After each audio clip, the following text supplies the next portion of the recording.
Magandang araw sa lahat ng tagapakinig dito sa Tamokski TV. Ang kwento natin ngayon ay tungkol sa isang batang abogada na nagmahal sa isang lalaking iniisip niyang simpleng security guard lamang.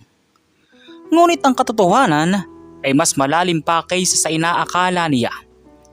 Isang kwento ng pag-ibig, pagkakamali at mga pagbabago na magbabago ng takbo ng kanilang buhay.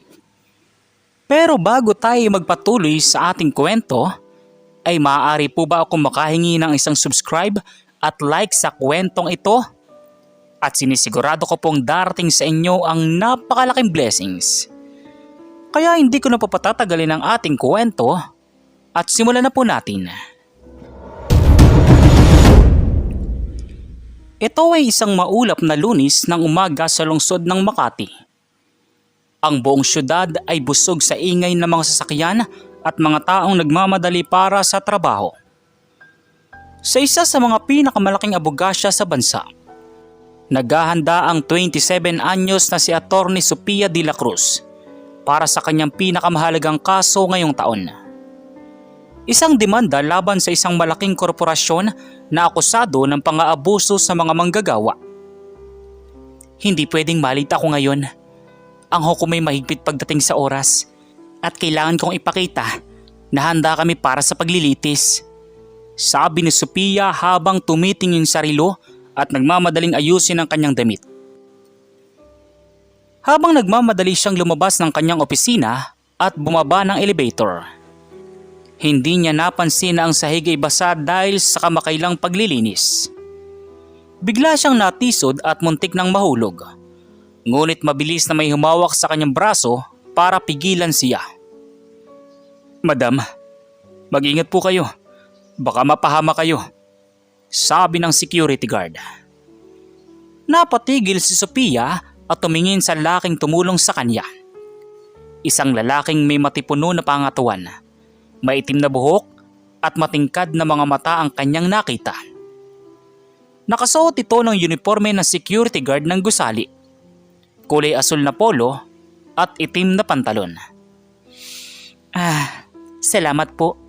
Hindi ko napansin na basa ang sahig." "Wala pong anuman, madam. Ako po si Miguel Santos. Ako ang tagabantay dito sa gusali tuwing umaga hanggang hapon." "Sofia po ako. Atty. Sofia de la Cruz mula sa De La Cruz and Associates. Muli, salamat po sa tulong ninyo." Matapos ang insidente, hindi mawari ni Sofia kung bakit bigla siyang kinabahan sa presensya ni Miguel. Hindi naman siya sanay na makaramdam ng ganoon sa isang estranghero, lalo na sa isang security guard. Ngunit may kakaiba sa mga mata ni Miguel na parang nag-uusap ng sarili nitong wika. Pagkatapos ng pagbati, nagpatuloy si Sofia patungo sa korte habang si Miguel naman ay bumalik sa kanyang post. Ngunit hindi mawari kung bakit bigla rin siyang kinilig sa batang abogada. Ang ganda naman niya at abogada pa.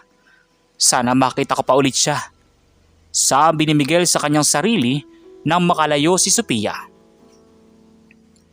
Sa araw na iyon, nanalo si Sofia sa kaso niya. Ito ay isang malaking tagumpay para sa kanya at sa kanyang mga kliyente. Bilang pagdiriwang, nagpasya siyang kumain ng tanghalian sa isang cafe malapit sa gusali. Habang naghihintay siya ng kanyang pagkain, bigla siyang naramdaman na may nakatingin sa kanya. Tumingin siya sa direksyon ng tingin at nakita niya si Miguel na kasama ang isa pang security guard na kumakain din sa parehong cafe. "Madam Sofia, bumili din po kami ng tanghalian dito. Pwede po ba kaming umupo sa inyo? Wala naman pong ibang pwesto kasi," sabi ni Miguel kay Sofia. "Siyempre naman, Miguel. Pumasok na kayo." Mula noon, naging regular na ang pagkikita ni Sofia at Miguel tuwing tanghali. Magkasama silang kumakain, nagkukwento ng kanilang mga buhay at unti-unting nagkakilala ng mas malalim. Si Sofia ay natutuwa sa pagiging simple at mabait ni Miguel. Ibinabahagi niya rito ang mga problema niya sa trabaho, ang kanyang pagiging ulila mula nung siya'y bata pa at ang kanyang pangarap na makapagtatag ng sarili niyang abogasya na tutulong sa mga mahihirap na manggagawa. Si Miguel naman ay ibinahagi ang kanyang buhay bilang security guard na sinasabing siya ay mula sa isang simpleng pamilya sa probinsya na nagtrabaho ng maraming uri ng hanap buhay para makapag-aral at makatulong sa kanyang mga magulang. Madam Sophia, hindi ko akalain na napakabait ninyo kahit na abogada kayo at may magandang trabaho. Karamihan kasi ng mga mayayaman dito sa syudad ay mayabang. Huwag mo na akong tawaging Madam Sophia, Miguel. Tawagin mo lang akong Sophia. At hindi lahat ng mayayaman ay ganon. Marami rin naman kaming mga kaibigan na mababait at handang tumulong sa iba. Sige po, Sophia. Salamat po sa pagtanggap sa akin kahit na simpleng security guard lang ako. Hindi ka naman simpleng security guard, Miguel. Lahat tayo ay may halaga at ikaw ay isang mabuting tao. Iyon ang mahalaga. Makalipas ang ilang linggo, naging malapit na ang dalawa. Si Miguel ay nagsisimula ng magdala ng pagkain para kay Sophia tuwing umaga. At si Sophia naman ay nagbibigay sa kanya ng mga aklat na pwede niyang basahin para sa kanyang pag-aaral. Sinasabi ni Miguel na gusto niya sana makapagtapos ng kolehiyo. Isang gabi, matapos ang trabaho ni Sophia, nagpasya siyang hanapin si Miguel sa kanyang post. Miguel, may gusto kong sabihin sa iyo. Bakit po, Sophia? May problema po ba? Wala naman. Gusto ko lang sabihin na masaya ako na nakilala kita. At hindi ko alam kung paano ito sasabihin pero nauhulog na ako sa iyo, Miguel. Napatigil si Miguel sa sinabi ni Sophia. Hindi niya akalain ang isang maganda at matalinong abogada na tulad ni Sophia ay magugustuhan siya. Ngunit sa kabila ng kagalakan, bigla siyang nabigatan ng damdamin dahil sa isang lihim na kanyang tinatago. Sophia, ako rin naman nahuhulog na rin sa iyo. Pero may kailangan akong sabihin sa iyo. Baka hindi mo ako maintindihan. Ano man pa man iyon, Miguel. Sasabihin ko sa iyo. Natanggap kita kung sino ka man. Mahal kita dahil hindi sa kung ano ka, kundi dahil sa kung sino ka. Sa damdaming iyon, hinawakan ni Miguel ang kamay ni Sophia at hinalikan nito ng mahinahon. Hindi na niya naisip ang sabihin ang totoo sa sandaling iyon. Baka mawala siya sa kanya kung malaman ito ang katotohanan. Kaya naman inaisip niya na hayaan muna ang mga bagay na tulad ng narito. At baka sa tamang panahon ay masabi niya ang lahat ng sikreto kay Sophia. Mula noong araw na sinabi na Sophia at Miguel ang kanilang nararamdaman para sa isa't isa, naging mas malalim pa ang kanilang pagkakaibigan at pag-ibig. Si Miguel ay nagsimulang manligaw ng maayos kay Sophia. Nagdudulot siya ng mga bulaklak tuwing umaga. Nag-aaya siya ng picnic sa parke tuwing linggo. At kahit na hindi siya mayaman, ginagawa niya ang lahat para mapasaya ang kanyang minamahal. Sophia, ito ay para sa iyo. Hindi man ito mamahalin, pero ibinibigay ko ito sa iyo ng buong puso. Binuksan ni Sophia ang kahon at nakita niyang isang simpleng singsing na gawa sa tanso. May maliit na kwintas na hugis bituin sa gitna nito. Miguel, ito ay napakaganda. Maraming salamat. Ito na ang pinakamagandang regalo na natanggap ko sa buong buhay ko. Binili ko ito gamit ang pera na naipon ko mula sa aking sahod bilang security guard. Sinabi ko sa sarili ko na kailangan kong ibigay sa iyong isang bagay na magpapakita ng aking pag-ibig sa iyo. Hindi mo kailangan bumili ng mamahaling bagay para mapasaya ako, Miguel. Ang pagiging totoo at mabait mo na lang ay sapat na para mahalin kita ng sobra-sobra. Si Sophia naman ay hindi nagkulang sa pagpapakita ng pagmamahal kay Miguel. Binigyan niya ito ng mga damit, binili siya ng mga aklat na kailangan niya para sa kanyang pag-aaral. At minsan pa ay dinala niya ito sa kanyang mga kaibigan para ipakilala. Ngunit hindi lahat ay masaya para sa kanila. Ang ilan sa mga kaibigan ni Sophia ay hindi sumasang-ayon sa kanilang relasyon. Sophia, hindi ko maintindihan kung bakit mo pinipili na makipagrelasyon sa isang security guard. Meron namang malaking lalaking mayayaman at may respetadong trabaho na handang ligawan ka. Sabi ng kaibigan ni Sophia na si Clara. Clara, hindi mo naiintindihan. Si Miguel ay hindi basta-basta lang na security guard. Siya ay isang mabuting tao at mahal ko siya. Hindi ako nagmamahal sa pera o trabaho ng isang tao. Nagmamahal ako sa kanilang pagkatao. Pero Sophia, alam mo bang mahirap ang buhay na mag-asawa kay Miguel? Hindi siya makakapagbigay sa iyo ng komportableng buhay na nakasanayan mo. Baka pagsisiyan mo pa ito balang araw. Sabi naman ng kaibigan ni Sophia na si Mark. Hindi ako magsisisi, Mark. Handa akong harapin ang anumang hirap basta kasama ko si Miguel. Siya ang nagpapasaya sa akin at yun ang mahalaga sa akin. Sa kabila ng mga pagdududa ng kanyang mga kaibigan, nanatiling matibay ang loob ni Sophia sa kanyang pagmamahal kay Miguel. Si Miguel naman ay lalong nagsikap sa kanyang trabaho at sa kanyang pag-aaral para patunayan na karapat-dapat siyang mahalin ni Sophia. Isang gabi, inanyayahan ni Miguel si Sophia na pumunta sa isang maliit na restaurant sa labas ng syudad. Sophia, gusto kong sabihin sa iyo na ikaw na ang pinakamahalaga sa buhay ko.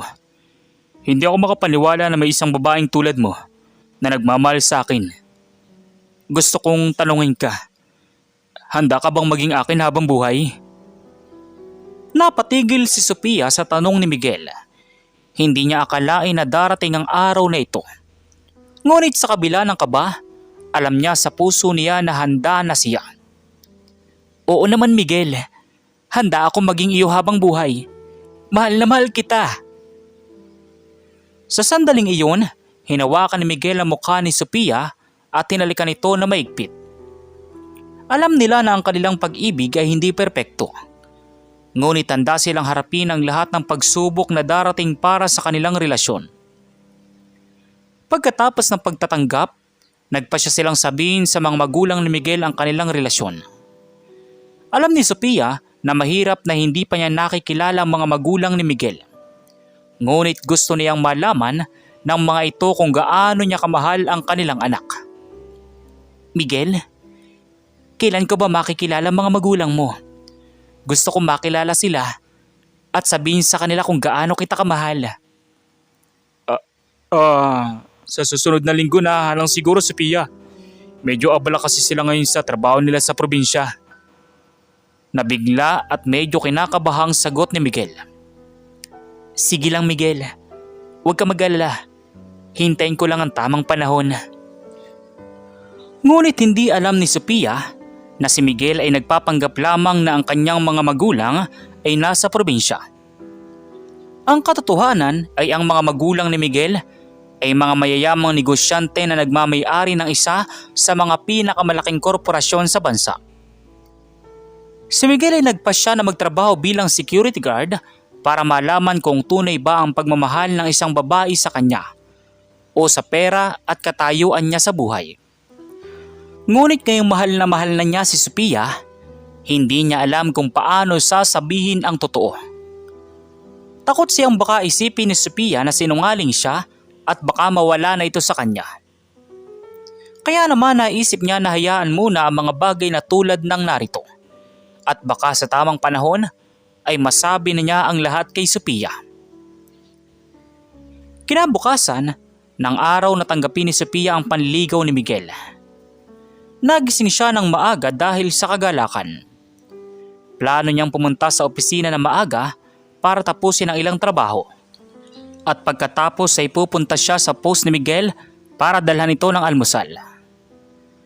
Ngunit habang nag-aanda siya ng kanyang gamit, bigla siyang naramdaman na may kakaiba.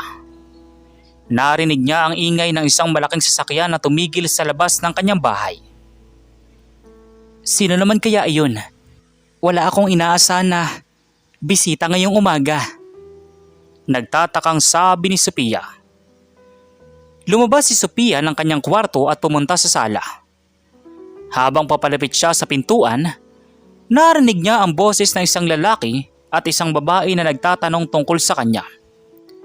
Binuksan niya ang pintuan at laking gulat niya nang makita si Miguel na nakasuot ng mamahaling damit, kasama ang isang matandang lalaki at babae na mukhang mayayaman. At sa likod nila ay isang private plane na nakapark sa malawak na bakuran ng kanyang bahay. Miguel? Ano ito? Bakit ka nakaayos ng ganyan? At sino sila? At bakit may private plane dito sa aming bakuran? Hindi makapaniwalang tanong ni Sophia. Sophia, mahal, pasensya ka na. Hindi ko sinasadyang itago sa iyong totoo. Ito ang aking mga magulang, si Don Roberto at Doña Elena Santos. Tumingin si Sophia sa matandang mag-asawa na nakangiti sa kanya.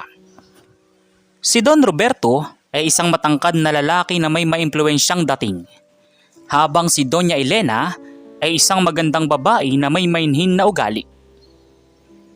Ikaw na pala si Sophia. Magandang umaga sa iyo. Narinig na namin mula kay Miguel ang lahat ng tungkol sa iyo. Magandang umaga din po, sir at ma'am. Pero hindi ko pa rin po maintindihan. Si Miguel ay sinasabi niyang simpleng security guard lang at ang mga magulang niya ay nasa probinsya. Bakit po ganito? Maupo ka muna, anak.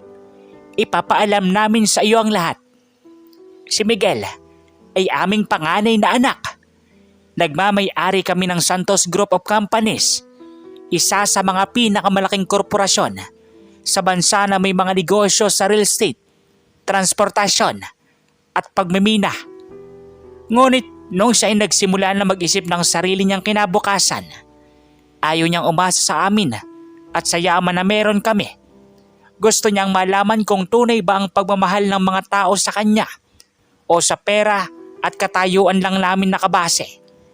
Kaya naman nagpasya siyang magtrabaho bilang security guard sa isa sa aming mga gusali para makita niya mismo kung paano mamuhay ang mga tao na hindi umaasa sa yaman. Sabi ni Doña Elena. Napatigil si Sophia sa sinabi ni Doña Elena. Hindi niya akalain na ang lalaking minamahal niya ay isang anak ng mayaman at maimpluwensyang pamilya. Mula sa kanyang mga mata ay tumulo ang mga luha. Hindi dahil sa galit, kundi dahil sa pagkabigla at pagkalito. Bakit mo ko iniinis, Miguel? Bakit mo itinago sa akin ng totoo? Akala ko ba totoo tayong dalawa? Akala ko ba hindi mo ko itatrato na parang iba? Naiiyak na sabi ni Sophia, pero walang galit sa kanyang puso. Hindi kita iniinis, mahal. Sobrang takot ako baka kapag nalaman mong mayaman ako, isipin mo nga ako isang mayabang na lalaki na ginagamit lang ang pera para makakuha ng pansin. Gusto kong makilala mo ako bilang si Miguel, hindi bilang anak ng mga Santos. Gusto kong malaman mong mahal kita dahil sa kung sino ka, hindi dahil sa kung anong meron ka. Sophia, naintindihan namin ang nararamdaman mo ngayon. Pero makakaasa ka na totoo ang pagmamahal ni Miguel sa iyo. Mula noong makilala ka niya, hindi na niya binanggit sa amin ng ibang babae. Palagi na lang niya ikaw ang pinag-uusapan. Kung gaano ka daw kaganda, kung gaano ka katalino, at kung gaano ka kabait. Alam namin na ikaw ng babaeng gusto niyang makasama habang buhay. Huminga ng malalim si Sophia at tumingin kay Miguel. Nakita niya ang pagkalungkot at pag-aalala sa mga mata nito. At alam niya na totoo ang sinasabi nito. Alam niya na mahal siya ni Miguel at hindi nito sinasadya na saktan siya. Okay lang, mahal. Naiintindihan ko naman kung bakit mo ginawa iyon. Pero sana naman sa susunod, wag mo na akong itatago sa anumang bagay. Mahal kita, Miguel. Hindi dahil sa yaman mo o katayuan sa buhay, kundi dahil sa kung sino ka. At kahit na anak ka ng mga Santos, Hindi mababago ng anumang bagay ang nararamdaman ko para sa iyo. Sabi ni Sophia. Ngumiti si Miguel at niyakap si Sophia na mahigpit. Sa tabi nila, ngumiti rin ang mga magulang ni Miguel. Natutuwa silang nakilala na nila ang babae na nagbigay ng tunay na kaligayahan sa kanilang anak. Sophia, gusto naming imbitahan ka sa aming bahay sa susunod na linggo. Gusto naming makilala ka ng mas maigi at makipag-usap sa iyo tungkol sa plano ninyong dalawa. Salamat po, Doña Elena. Gusto ko rin naman pong mas makilala pa po kayo. Sagot ni Sophia. Matapos ang pagpupulong, nagpasya mga magulang ni Miguel na umalis na para bigyan ng oras sina Sophia at Miguel. Bago sumakay sa private plane, hinawakan ni Don Roberto ang balikat ni Sophia. Sophia, tandaan mo palagi, ang yaman ay maaaring mawala, ngunit ang tunay na pag-ibig ay hindi mawawala kahit anong mangyari. Sigurado akong ikaw ang tamang babae para sa aming anak. Pagkatapos, umalis ang mga magulang ni Miguel. Tumingin si Sophia kay Miguel at ngumiti. Alam niyang marami pang pagsubok ang darating sa kanilang relasyon. Ngunit handa silang harapin ang lahat basta kasama nila ang isa't isa. Mahal na mahal kita, Sophia. Hindi ako makapaniwala na pinatawad mo ako. Mahal din kita, Miguel. At hindi kita iiwan kahit anong mangyari. Tayo na lang dalawa, ha? Oo naman, mahal. Tayo na lang dalawa habang buhay. Samantala, makalipas ang ilang araw matapos ang pagdating ng mga magulang ni Miguel.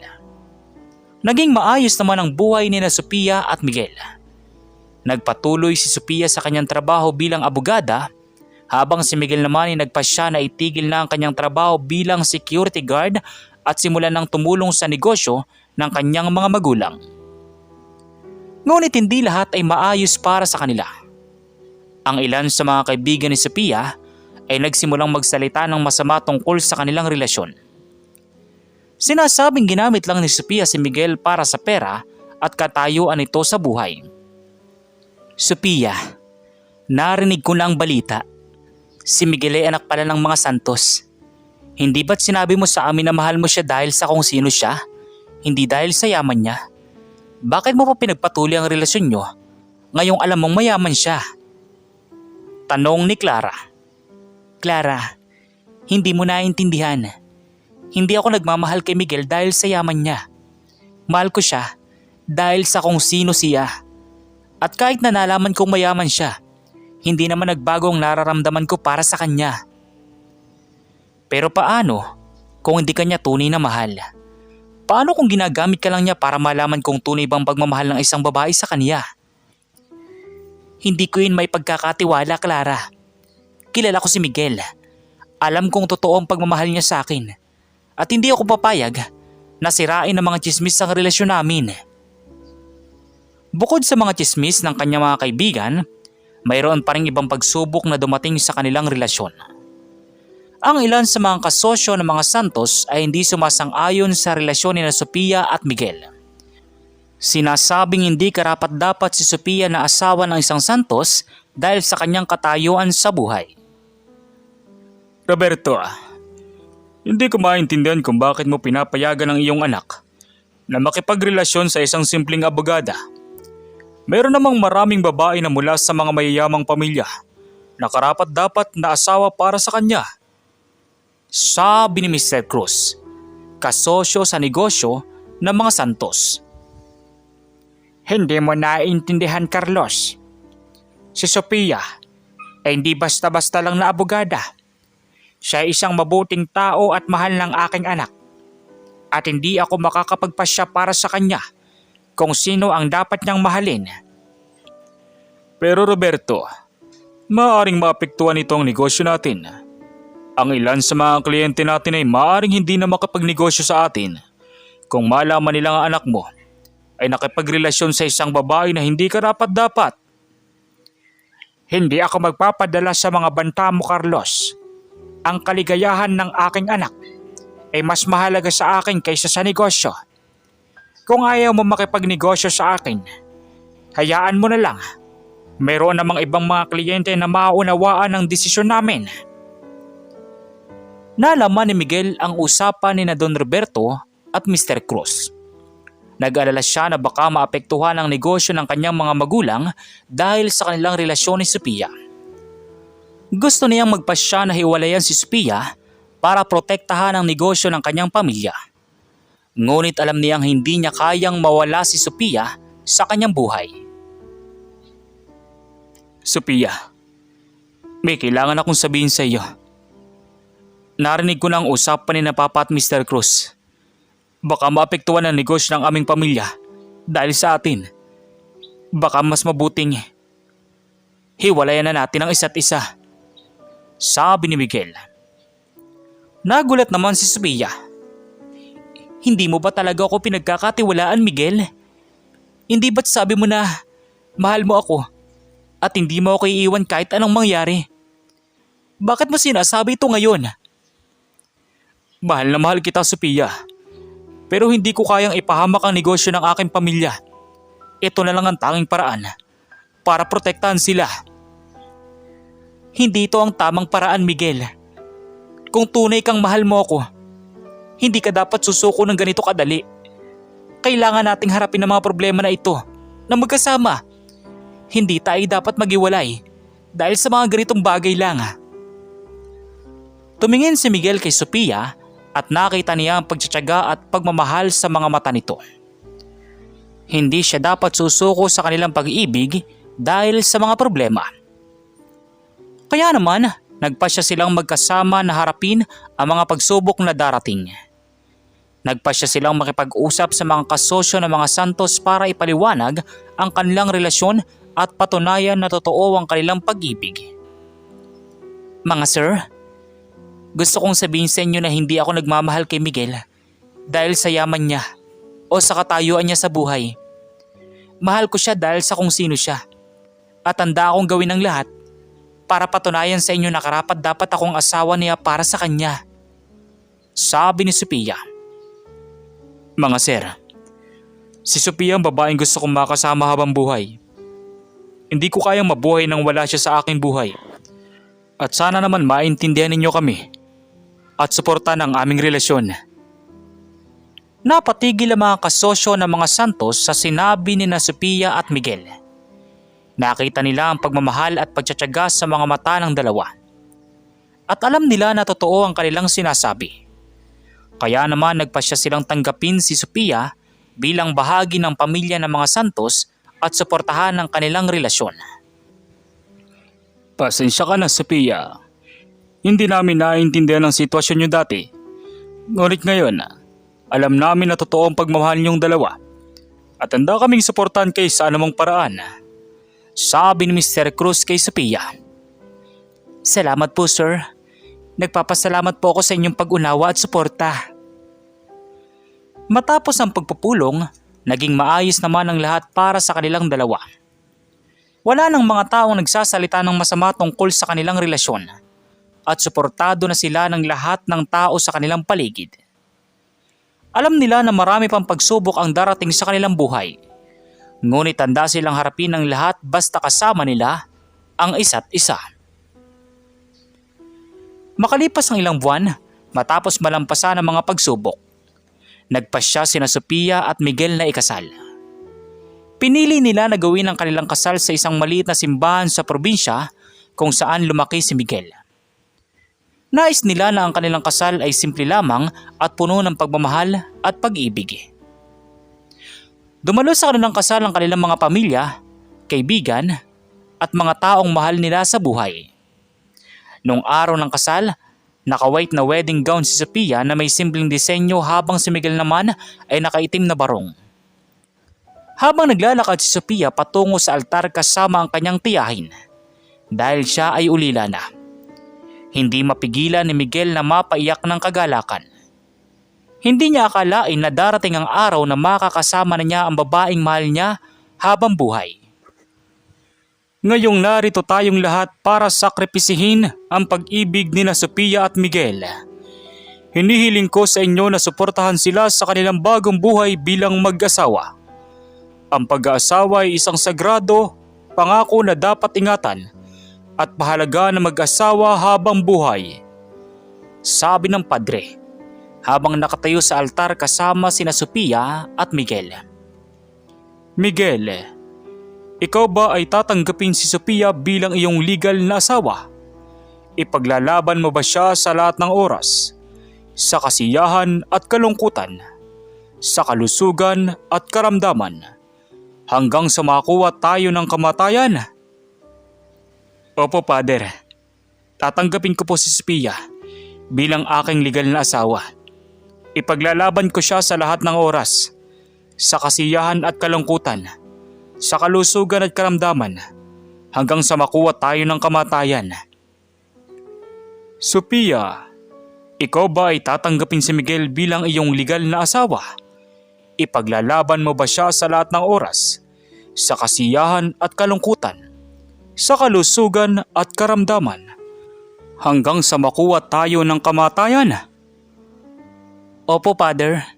Tatanggapin ko si Miguel bilang aking legal na asawa.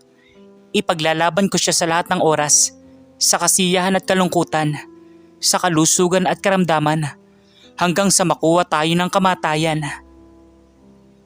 Ngayong iniharap niyo ang inyong mga pangako sa isa't isa at sa Diyos, ilagay niyo ang mga singsing bilang simbolo ng inyong walang hanggang pag-ibig at pagkakaisa.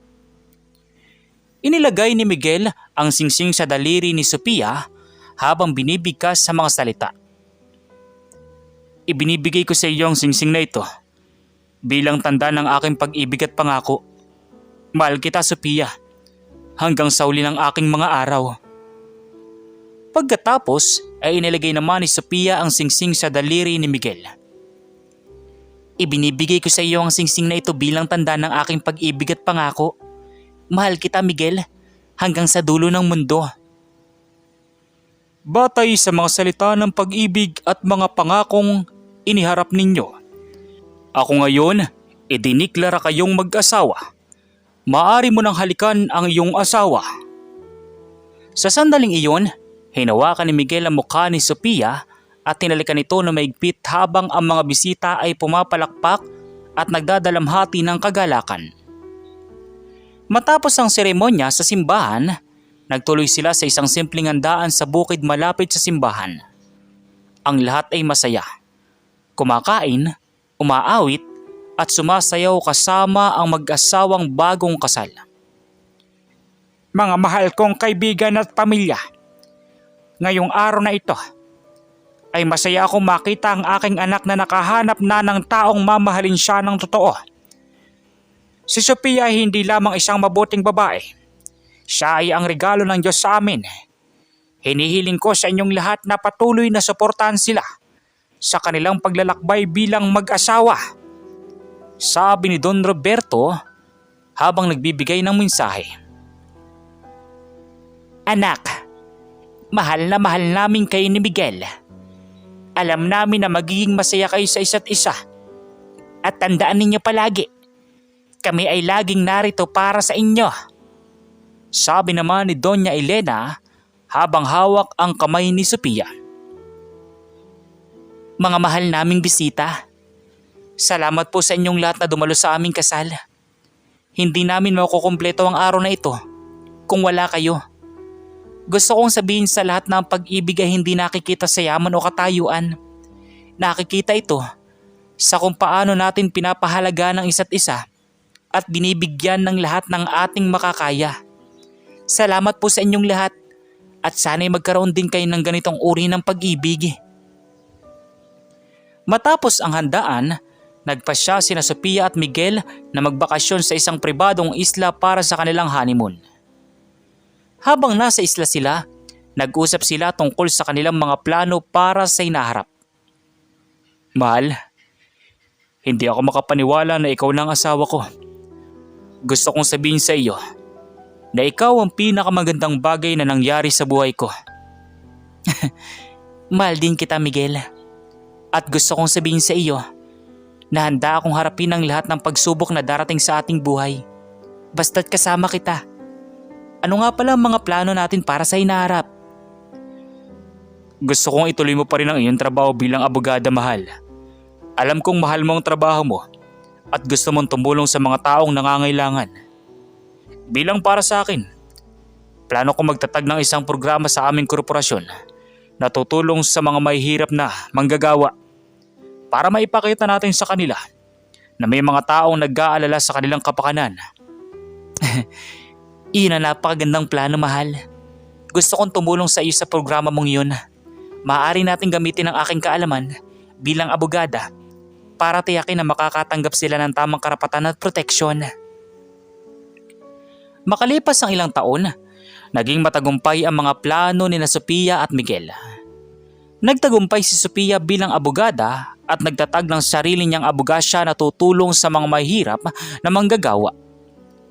Si Miguel naman ay nagtagumpay sa pagpapatakbo ng negosyo ng kanyang mga magulang at matagumpay na ipinatupad ang programa na tutulong sa mga manggagawa.